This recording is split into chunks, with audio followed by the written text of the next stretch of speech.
Welcome back to Living in the San Francisco Bay Area. Today, I'm going to meet with Hank Hernandez of Alameda Tiny Homes. He is an excellent builder and contractor that works on tiny homes and ADUs, also known as accessory dwelling units. And we're going to talk all things tiny homes, ADUs, and getting it done here in Alameda. A lot of clients reach out to me specifically asking about tiny homes and putting ADUs on properties because everyone in the Bay Area is trying to house hack because we all know it's expensive and we all need to save a buck or two and help pay the mortgage. Or they've got a family member or someone they want to come live with them at their property, but they don't have room in their home for them and they want to look into getting a tiny home. So think grandma, grandpa, aunt, uncle, mom, dad, you name it. Could be a friend or an au pair even. It's great to have an extra little house on a property without having to take up the space that you already have.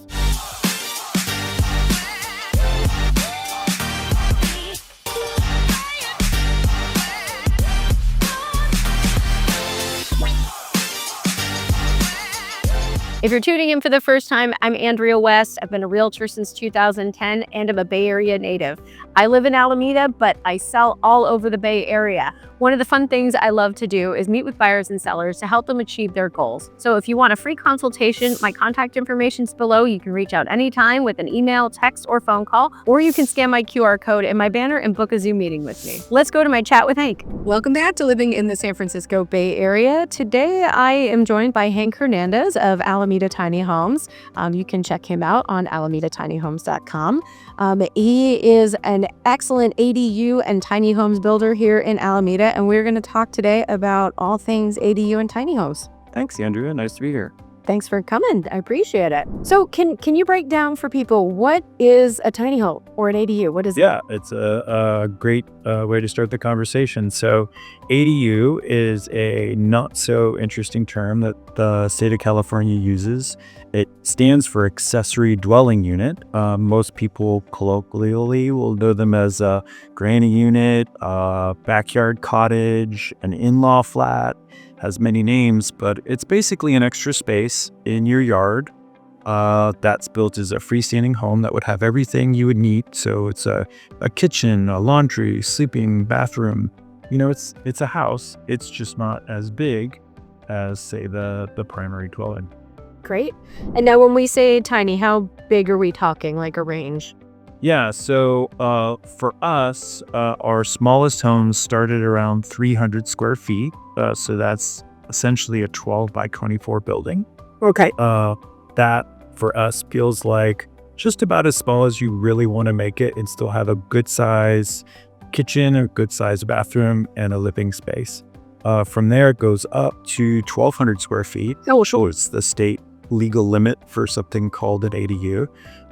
And at that size, we can do something with 3 bedrooms, 3 bathrooms, even an elevator. Wow. So some of the houses that we're building as ADUs are actually bigger than a lot of houses here in Alameda on the east end that maybe really 800 or 900 square foot little bungalows. So you could put an ADU in your yard that's bigger than your house in the front? Well, that is one caveat. They require that the ADU be no bigger than the main home. So okay, if you had 1,000 square foot home, we could go up to 1,000 square feet. That would be pretty funny then. It would be, yeah. Cool. Okay. Well, that's great. And so how do you operate? You just do business in Alameda, right? Yeah. So we're based here in Alameda. I live here in Alameda as well since 2001. Our buildings are purpose designed to be compatible with a lot of the historic architecture we see here in Alameda. We do some modern designs as well, but we really pride ourselves on being able to emulate a lot of the features of the main homes so that the cottage or the ADU really looks like it belongs there. I think a lot of people in Alameda really value, the unique characteristics of our neighborhood, and we're trying to preserve that as best we can. Great. I love that. Awesome. And so you've been doing this since 2001?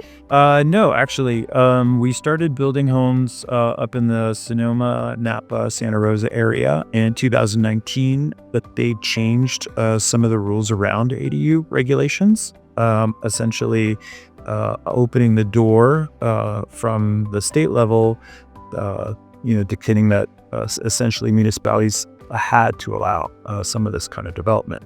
before then, in Alameda, it was very difficult, if not possible, to do some of this kind of development.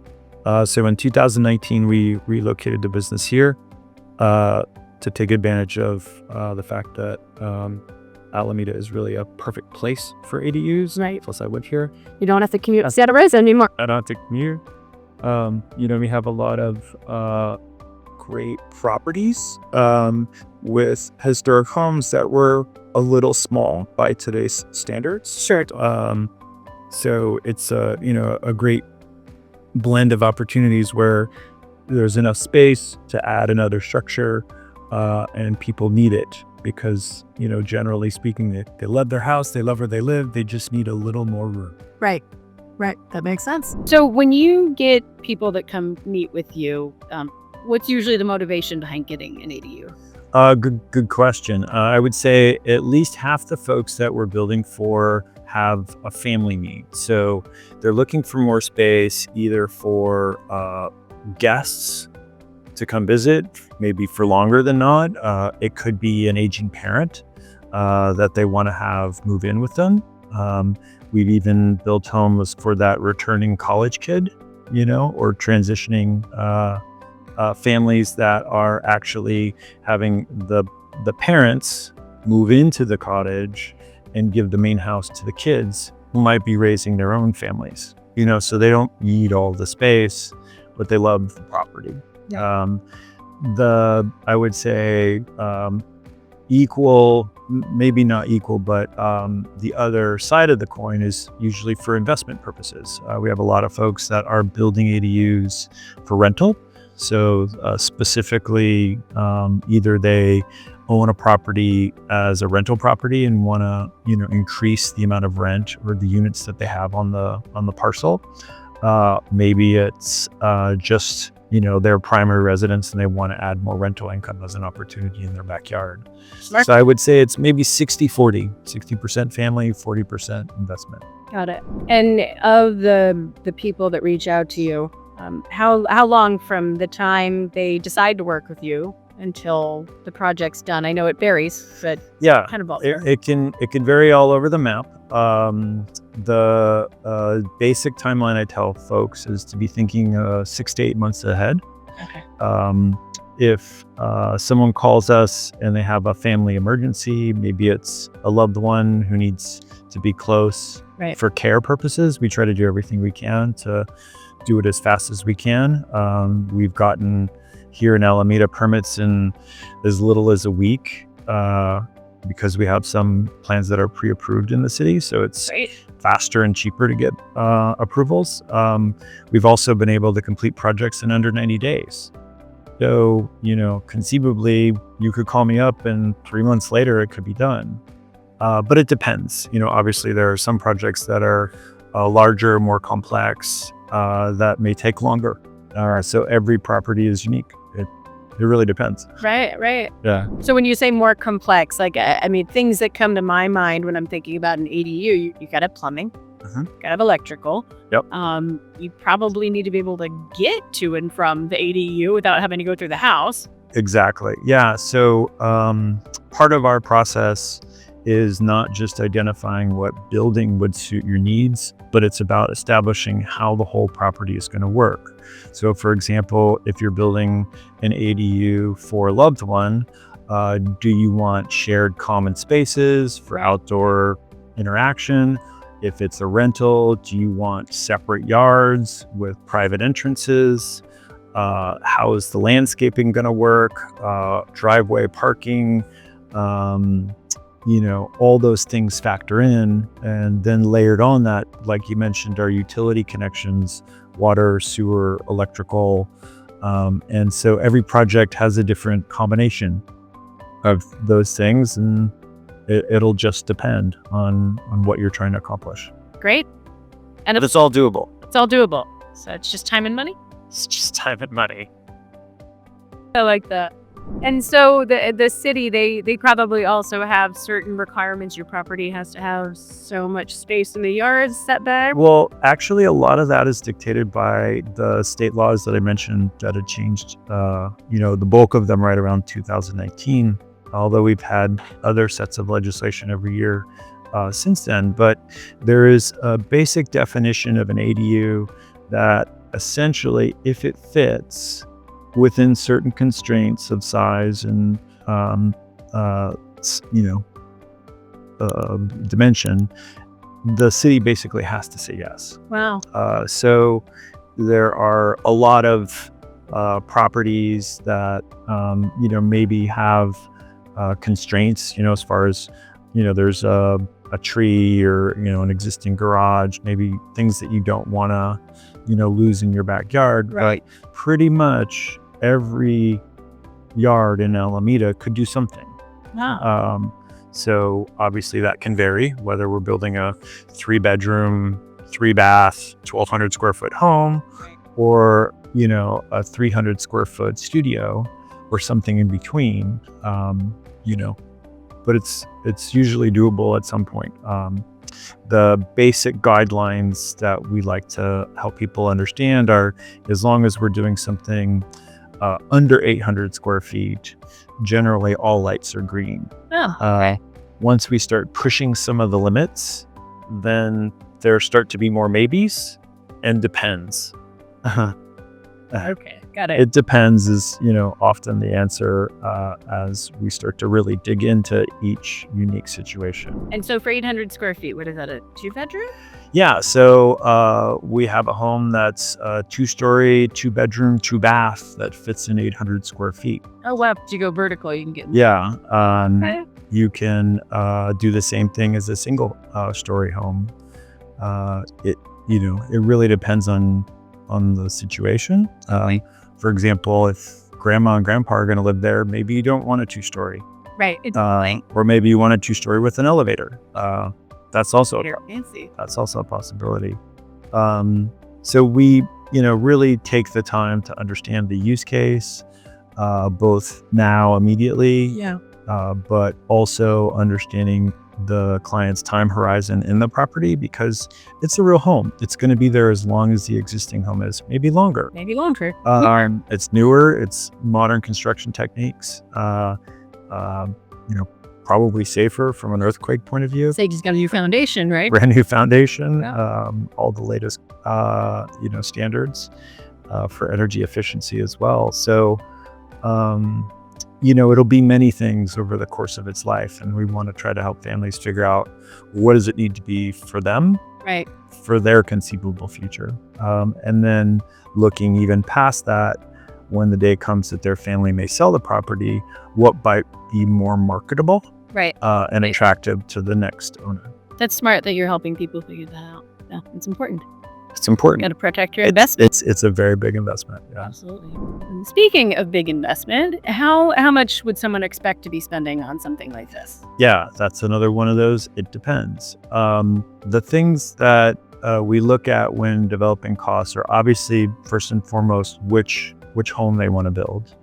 But also important is where it goes in the property, because that helps us figure out, from a utility connection point of view, what is going to be involved with water, sewer, electrical, and communications, internet, TV, that kind of thing. So we develop a fixed cost proposal for each project. That way the owner knows before they start exactly what's involved with the whole project. And by the whole project, I mean not only the building, not only the utilities, but all the permitting that may be involved, as well as at least a scope understanding of the landscaping.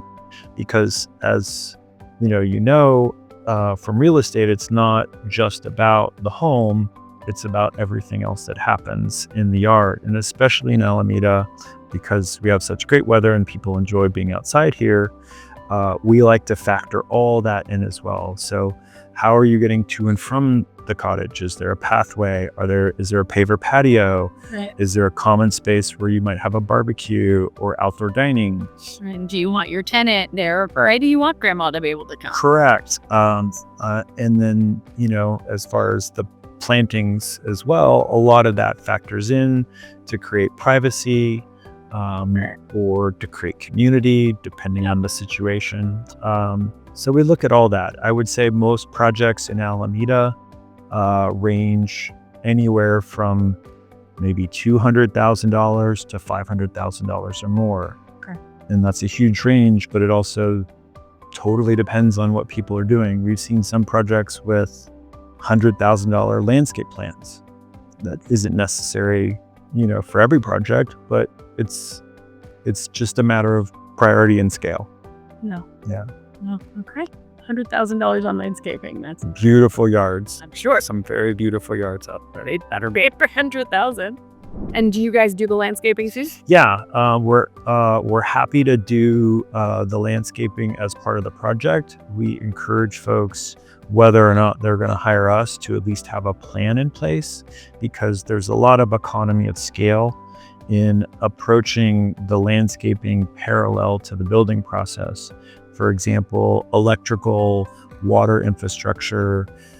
If we know to begin with that you plan to have a hot tub or an outdoor kitchen or, other features in the yard while we're there doing infrastructure, it's easy for us to do it.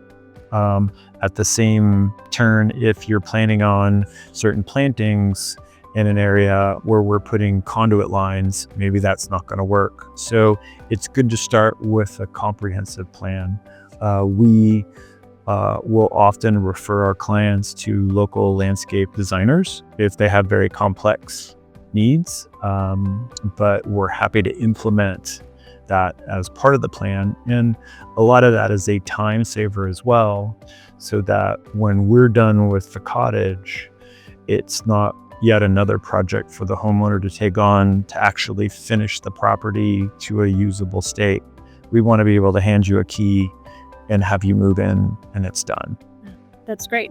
That's great, especially if you need something like ADA compliance or something. Someone. Exactly. Yeah. Great. So it sounds like Alameda Tiny Homes has some plans and certain house models. How many models do you have? Gosh, I would say it's over a dozen, given we have different size variations and configurations on a bunch of different homes. I'd actually have to count it up. I'm not really sure. But the premise of what we do as a design build firm is that we invest our time in pre-designing and iterating on designs as we continue to build them, so that our clients get a fixed cost and a fixed timeline for a project. We're able to give that because it's something we've done time and again. You're cranking them out all the time. And because we've also done that, we can have the city pre-approve those plans so that the permitting process is both less costly as well as faster. So that helps as well. Given that we have those, baseline designs, we can always customize to a degree each individual house. So I would say no two Alameda Tiny Homes are the same, but they're all very similar in certain ways. Got it. So that is different than an experience someone might have approaching an architect and really just coming up with a totally custom design. If people have familiar with that kind of process, the challenge there is that you don't really know what it's going to cost, right, or how long it'll take till you're done. Oh, Lord, do I know. So, you find the architect, you get a design, you find an engineer, you get some structure around it, you find a contractor, you get an estimate, and then you usually go back to the architect and try it all again. So it takes a significant upfront investment before you've even settled on what it is you're going to build, let alone actually building it. And then you have to go get it approved. That's it. And then there's an elongated permitting process. And then the, usually uncertain cost from the construction point of view, because it's something that as a contractor, you've never built before. Right. So you're either using some form of a time and materials contract, or if it's a fixed cost contract, you're guessing high because there's a lot of risk and unknown. That makes sense. You don't know how long it's going to take, and you're tied up. You're not getting other business. Never built it before. So. Right. And it's almost like a fast track with you. You know what you're doing. You've got Yeah. all set up. And Yeah. And comparing that also to something like a prefabricated home, which it can also be an opportunity for folks to, find more housing. Those kinds of homes have challenges in places like Alameda just because of the nature of our neighborhoods with overhead trees, power lines, tall houses. can't just crane them in. Often not. Okay. Other areas in and around the Bay, sure, bigger lots, expansive driveways. Yeah. Like creek or something. Yeah. Or places where architecturally a prefabricated home might be more compatible with the neighborhood. See. Those homes also aren't locally inspected. They're inspected at the state level. So that's also a big difference. And then economically, it's a choice. Are you supporting a local builder with local craftsmen and local suppliers, or you purchase something from outside of your community that's essentially being delivered? All kinds of considerations. And even if you can get a prefab home, and you still have to go through the permitting process. Yeah, there's still a permitting process. And generally speaking, it's not necessarily any faster from an elapsed time point of view. I see. There's still foundation work, there's still utility connections, all that stuff still has to happen. Right. And generally speaking, start to finish, it takes the same amount of time, if not longer. Okay. Good to know. All right. So it's not really an advantage then. It's a choice. It's a choice. Yeah. Okay. All right. So we've talked a lot about why people choose ADUs, but why would someone pick an ADU instead of just expanding their house like you use? Yeah, that's a great point. The cost difference between building a new freestanding structure and essentially expanding your main home, can be quite dramatic. So depending on the scope and the scale of your expansion, you may have to move out of your main house, right, in order to add that extra bathroom, that extra bedroom, and that can be costly. And the other part about major remodels versus building new structures is there's a lot of unknowns. So it's not until you really dig into some things where you find out, oh no, we may need to do this as well. Literally digging and find out while we're here. Which isn't to say it's not worthwhile and not a great idea. In Alameda, basement digouts are quite popular. Yep. A lot of people do it. It's an expensive thing to do. It can be great, but there's also risks with flooding. That's always a possibility. We're on an island, so water tables are what they are. my basement, I know. I hear the water's rising. A little bit. The trick of older homes, especially in Alameda where we have a lot of historic structures, creating major changes can also be difficult, just from a permitting point of view. Sure. The interesting thing about doing a freestanding structure is it's usually, from a permitting point of view, most permits that we would get would take under a month. Wow. On major remodels, you could be in permitting for a year. Yeah, that's true. Can be a very long time. Yeah. That's true. Permits for a major remodel could be in the tens of thousands of dollars. On an ADU, it might be $10,000. So huge cost differences. And you don't have to move out of your house. That's true. So we've actually built ADUs for folks that have planned to do major remodels. They move into the ADU after it's complete and then do the remodel. So they don't actually have to find another rental home. They can stay on the property and oversee the construction That's funny. without, being interrupted. So they do the ADU, move in there, then they do their house, And they do their house. do everything. That's kind of cool. And then they have a nice little investment. And at the tail end. And, as a realtor, I'm sure you can, appreciate the idea of, sometimes it's not just about adding an extra bathroom or an extra bedroom. Right. The square footage counts. So if your house is worth X per square foot and this neighborhood, we're adding X number of square feet, do the math. But sometimes it's not about just the square footage, it's about what's the functionality of the place. And having a freestanding home that could be a rental, not that it needs to be. Sure. Or later, if you were to put that house on the market, would be a very attractive feature. Maybe somebody wants it as a home office, or maybe it's a young family who want an au pair or want the grandparents to be able to come and stay and help, while kids are, young and at the house. So there's a ton of different uses that may make it even more valuable than just the raw square footage of a bedroom and a bathroom or an extra kitchen. Right. And it's not attached to your house. So now you're not sharing halls. There's less noise. There's more privacy. And then, yeah, like you said, you can have an au pair, or you could do the house hacking thing.